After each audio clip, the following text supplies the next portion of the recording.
Биология илимдеринин негизине таянсак, адам маймылдан келип чыккан деген болголого келебиз.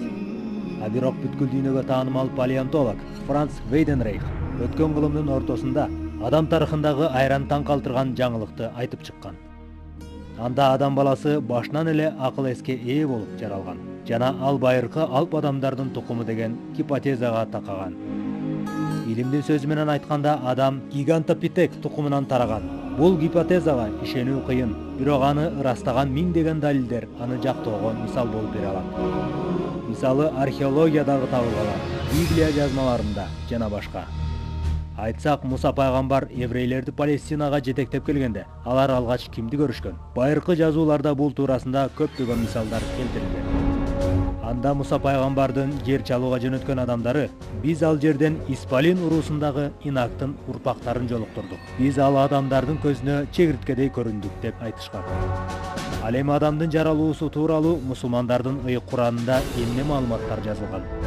Кудай адам атаны 60 чыканак бой менен жараткан. Бейишке кирген ар бир адамдын бою адам атанын бою менен кирет. Ал эми жер үстүндөгү адамдар барган сайын кичинейт деп жазылган. 60 чыканак бой бул кичине бой эмес, бул өтө эле чоң. Айтылгандай, адам атадагы алп адам болгон. Демек адамдын бою бир кезде абдан чоң, бойлуу болгон деген жыйынтыкка алып келген дагы бир далил. Бул бир гана Куран же болбосо ацтектердин, майя элдеринин, атүгүл Библиядагы жазуулардын бир добуштан адамдын алп жана акыл эстүү болгондугу тууралуу далилдерди берет. Анан албетте, илимдеги көз караштар, жыйынтыктар жана археологиялык табылгалар жогорудагы маалыматтарды айгинелеп турат. Ичувани тоосунда сырдуу Асхабикеф үңкүрү жайгашкан. Бул үңкүр туурасында ыйык Куранда жана байыркы шумерлердин жазма эстеликтеринде жазылган. Үңкүр ичинде жар бетине 7 алп адамдын сөлөкөтү түшкөн. Үңкүрдөн тарта Испалин алп адамдарынын бут издери түшкөн жол созулуп жатат. Бул артефакттар чыгыш изилдөөчү Андрей Поликовдун экспедициясы тарабынан табылган. Бул издер ошол жол боюна төшөлгөн таштарга түшүп калган. Муну геология илими да ырастайт. Ал эми ичиндеги 7 алп адамдын сөлөкөтү, сөйкөнү же жөлөнүүдөн улам из түшкөндөй көрүнөт. Балким мындай из калтыра жөлөнүү ошол кездеги салтка байланыштуу болуусу мүмкүн. Болбосо табиятта мындай кубулуш болушу мүмкүн эмес. Андрей Поликовду бир гана бул нерсе таң калтырган жок. Үңкүргө кирүүдө жолду бөгөө үчүн сыртынан эмес, ичинен атайы жар кулагандай. А балким чынында эле анын ичинде алп адамдардын издери жаткандыр. Анда алар ким болгон? Алар кайда кетишкен? Буларга жоопту байыркы жазма булактардан издөөгө туура келет. Кичувандагы ыйык Арафат тоосунан 30 чакырым алыстыкта байыркы шаар жайгашкан. Шаардын аталышы Нухтун өлкөсү, же болбосо Нух пайгамбардын токтогон шаары деп айтылат. Ал убакта бул жерлерди тегиз суу каптап турган. Байыркы китепте Нух пайгамбар кемеси менен бул жерге келгенде суу үстүнөн карагыл жарчалары оркоюп чыгып турган. Ошондо Нух пайгамбар: "Мага ишенгиле, булар тоолордун чокулары" деп кайкырган. Дал ошондо пайгамбардын кемеси суу астынан оркоюп чыгып турган жерди экиге бөлүп токтойт. Урунуудан экиге бөлүнгөн тоо кийин Ишеним тоосу деген атка аттанат. Бирок алп адамдардын буга кандай байланышы болушу мүмкүн? Дүйнөлүк топон суу каптоосуна алардын тийиштиги барбы? Нух пайгамбардын улуу сыры.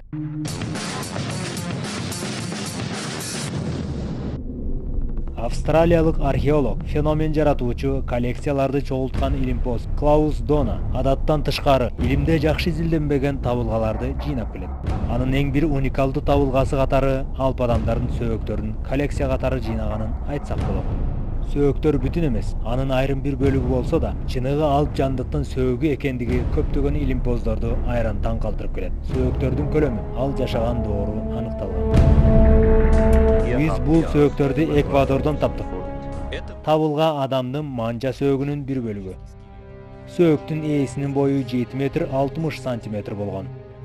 Манжа сөөк башка жаныбарлардыкы деп айтышка болбойт. Атүгүл адамга окшош делген маймылда да мындай тутумдагы сөөктүн болуусу мүмкүн эмес. Анан экинчи табылган сөөк бул адамдын желке сөөгү. Биздин желке сөөгүбүздөн эч айырмасы жок. Болгону 5 эсеге чоң. Эгер байыркы кезде адамдардын бою 50 метр 60 сантиметр болгон деп эсептей турган болсок, анда бул сөөктү туп-туура 7,5 метрлик алп адамдын сөөгү деп эсептесек болот. Бул алп адамдын сөөгүнүн калдыгы 1964 жылы Эквадордон табылган. Табылгалардын жартысын Клаус изилдөө үчүн алган. Ал бул сөөктөрдү эксперттерге жана медиктерге көргөзгөндө алар таңданганын жашыра алышкан эмес. Алар бул сөөктөр эч айныксыз адам сөөгү экендигин баса белгилешкен. Сөөктөргө кеминде 10 000 жыл болгон, балким андан да көп. Бирок алп адамдын сөөктөрү бул жерден гана эмес, дүйнөнүн булуң бурчунан тапкандар чыгууда. Бирок толук алп адамдын бүтүн сөөгүн азырынча тапкандар жок. Анын себеби көпчүлүк сөөктөр катылган же болбосо жок кылынган. Конкистадорлордун калтырган тарыхый маалыматтарында тагыраак Киеста да Леондун жазып калтырган китебинде Эсмеральда жана Эквадордун жээктеринде азыркы адам сөөгүнөн 5 эсеге чоң алп адамдардын сөөктөрү табылганы жазылган.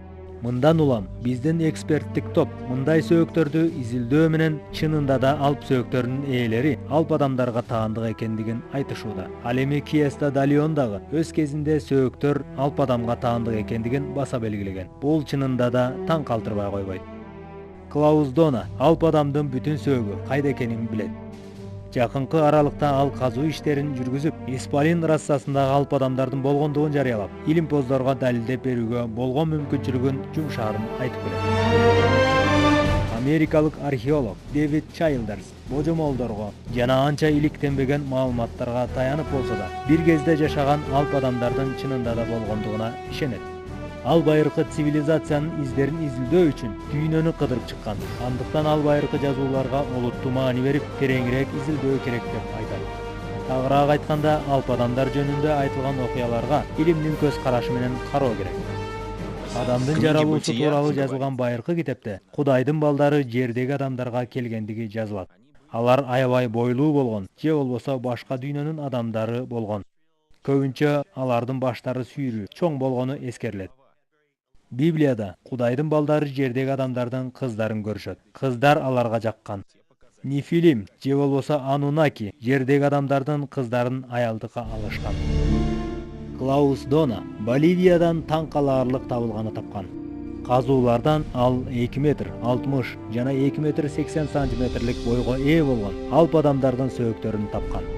Бирок эң башкысы бул эмес. Ал сөөктөрдүн башкалардан айырмасы баш сөөктөр Библияда жазылгандай узун жана чоң болгон.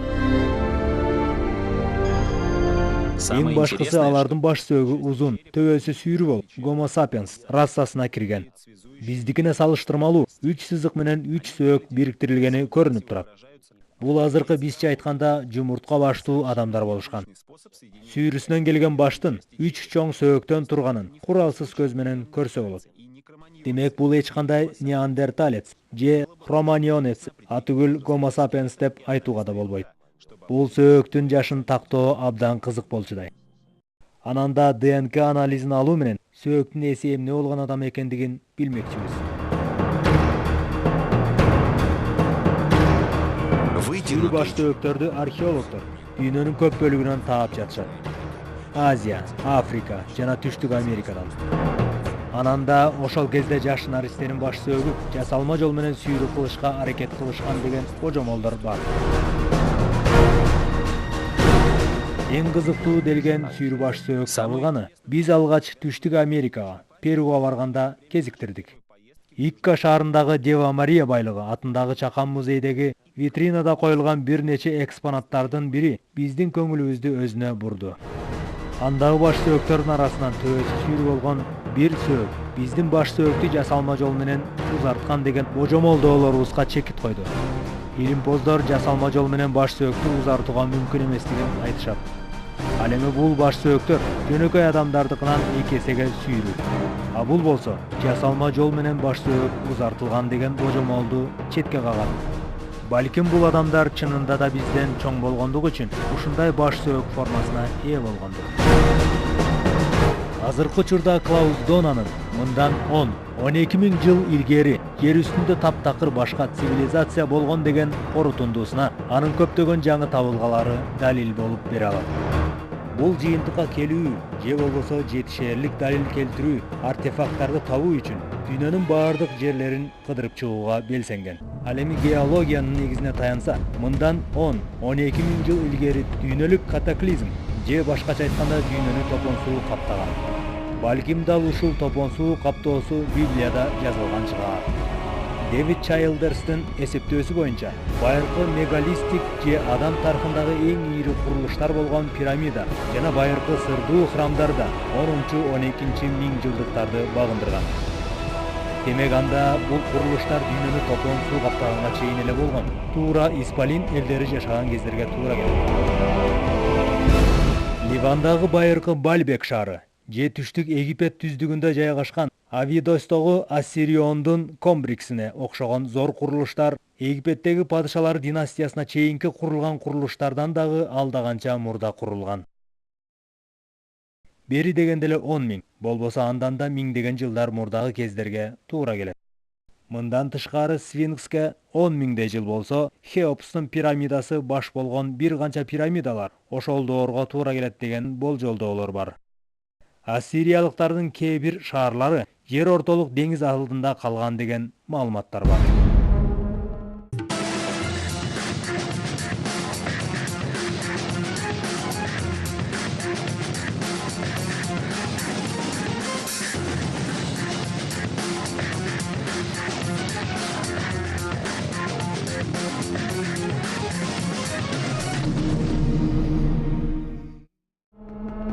Ал эми топон сууга чейинки цивилизация тууралуу Платондун жазып калтырган эмгектеринен окуп билип келебиз. Ал жер жүзүнөн жоголгон Атлантида тууралуу баян кылып, ал азыркы Атлантика Тынч океанында Агор жана Багам аралдарынын ортосунда жайгашканын жазган. Платон Атлантида деңиз ортосундагы өтө кубаттуу мамлекет экендиги жана ошол кездеги заманбап технологияга ээ болгонун баса белгилеген. Мисалга алсак, атлантидалыктарда асманга учуучу аппарат, жогорку кубаттуулуктагы заманбап технология, электр кубаты, автоунаалар болгон дегендей эле кеп.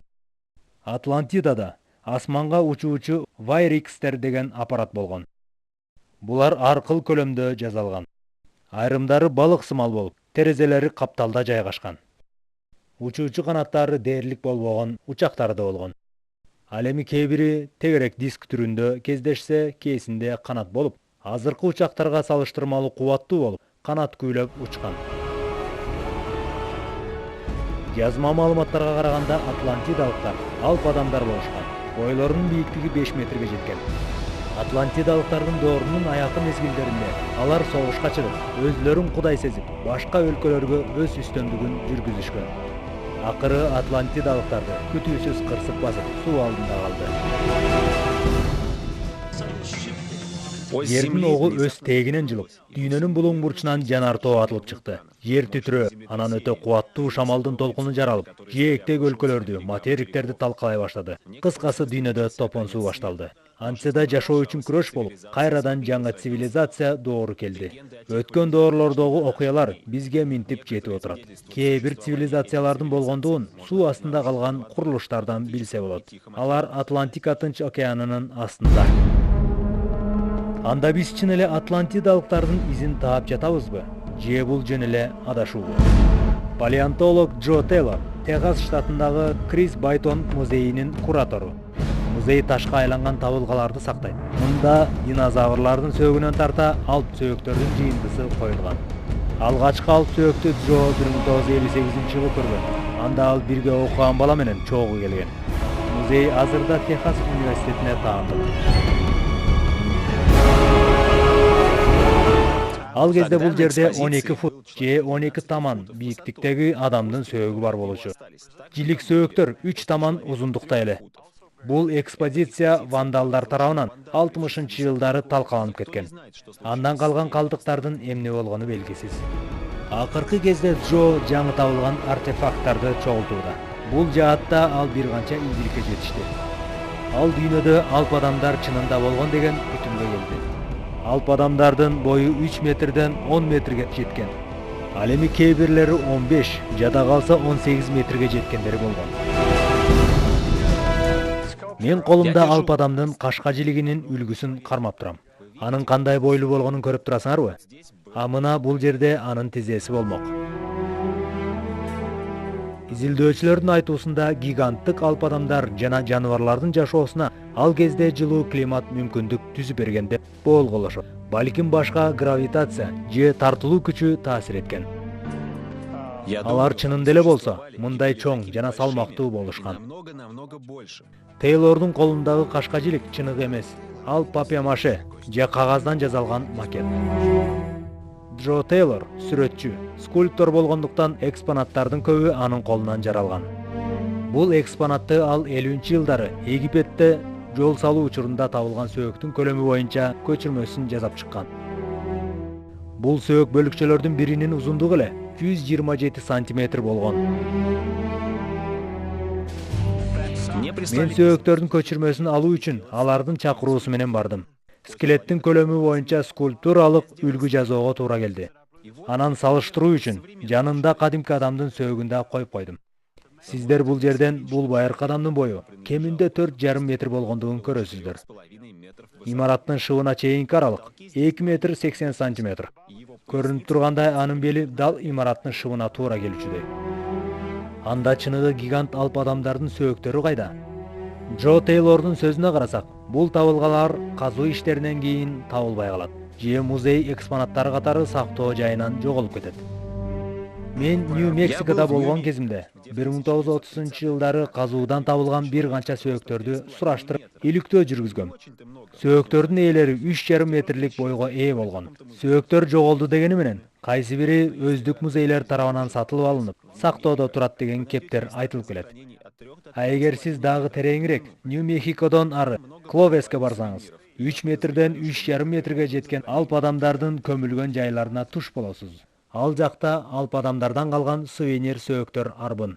Көмүлгөн сөөктөрдүн арасында эбегейсиз зор адамдардын сөөктөрүн табууга болот деп ойлойм. Илимпоз Джо Тейлор бул сөөктөрдү сыр катары коомчулуктан жаап жашырган күч түзүмдөр бар деп эсептейт. Анткени бир табылган артефакт үчүн илимпоздор адамзат тарыхын, анын жаралуусун кайра баштан жазып чыгууга туура келмек. Мындан улам илимпоздордун байыркы жазуулардагы болмуштар ойдон чыгарылган деген куру сөздөрү чындыкка коошпой тургансый.